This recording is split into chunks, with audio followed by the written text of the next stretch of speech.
Hello BookTube, welcome to Revenant Reads. I'm Vin, and this is the monthly wrap-up for February. Okay, so this isn't every book that I read in the month of February. These are the ones that I just wanted to highlight. Some for obviously purposes of content for my channel, but also kind of more for my own record keeping of what I read and when and my thoughts. So I'm just going to go very quickly through these. The very first one that I read was The Sword in the Age of Chivalry by Oakeshott, originally published in the 1960s. This is when Oakshott was trying to develop his typology, which is essentially classifying medieval swords really by using their silhouette and their blade shape. That would really get to the heart of their use. And you can see he used Roman numerals for that. And you know, as a sword geek growing up, especially in the 90s when there wasn't a lot on the internet, especially for historical swords, Oakshott's books were just fabulous because he had all kinds of wonderful plates of actual archaeological pieces.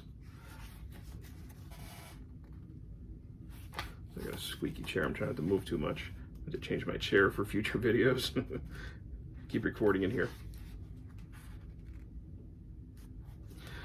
And this is one of the only places, aside from actually going to a museum, that I would have been able to see historical pieces.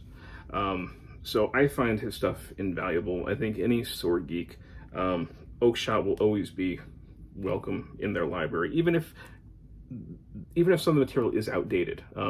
Even when this edition, this was published in the 90s, and he wrote a preface for it during that time when he was approaching 80. So he's been long gone by this point. Even though this is outdated, I'm still going to hold on to this, and I'm still going to look through it. And I love his approachable style. He was not a classical, he was not a scholar in ivory tower or anything like that. He was, as he declares in his preface, he was an amateur, and he was proud of that fact. And he thought that more people should be proud to be amateurs with passions and wanting to learn more about the things that they love. So I'm gonna go finally put this on my shelf. I've been waiting to make this video for a while. This is a belated video. That's one of the ones that I read. This is not only the order of things that I read, but I also read 12 Years a Slave by Solomon Northup, the memoir of somebody, a New York free African-American who was kidnapped and stolen and taken from his home, and spent 12 years down south, in servitude until he finally got his freedom back. And it's a harrowing account. Some of it, especially in the beginning, is very matter of fact, but rough stuff. But I'm really glad I read this. I highly, highly recommend this to people who are interested in American history, interested in understanding slavery, and I just can't say more good things about this. I'm just pausing for a second to show you my view. It's decided to start snowing, so this is what I'm seeing as I'm talking to everybody.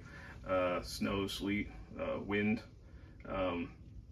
We had some nice weather earlier this week, but winter is not done with us. So another book I read, Quick Takes, Movies and Popular Culture, Monster Cinema by Barry Keith Grant. This is mostly for use in something like an undergraduate class who would be looking at the horror film. It's a quick primer on monsters and monster film. Very quick read.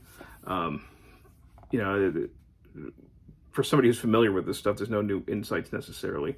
But like I said, as a primer, it works pretty well. I still enjoyed this one. I also read Jackson Crawford's translation of the Havamal, which in this edition is called The Wanderer's Havamal. Kind of meant to be more of a portable type copy. And it's got the Old Norse on one side and English on the other. Originally written down in the 1200s, most of it dates back to the 900s. This is supposed to be the wisdom of the god Odin, and you know, even though this is written down in Christian times, you can still see a lot of the pagan roots in here.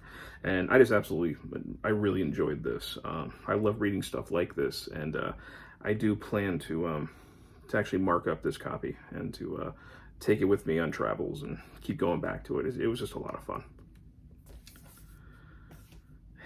And, you know, this is March. I am not participating in March of the Mammoths because I already kind of finished a mammoth this month, and that's Musashi, Eiji Yoshikawa.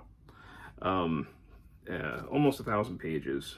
This is the English translated abridged version. The original Japanese is much, much longer. But this is the epic of the real historical character, Miyamoto Musashi. Following him really from the Battle of Sekigahara, which happened in 1600, when he was a teenager, and following him through part of his adulthood, up until the duel with Kojiro. And I'm going to make a separate video about this, hopefully next. I'm hoping that's going to be the next video I'm going to record today. So I'll save most of my thoughts on that, but I really enjoyed this one. This is a great book.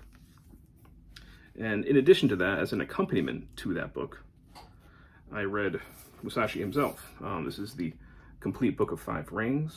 This is a translation of the, almost like a treatise, I'm not sure exactly what you would call it, of the ideas about swordsmanship that Musashi wrote down right at the end of his life. And edited by Kenji Tokitsu, who's a martial artist, and he has a great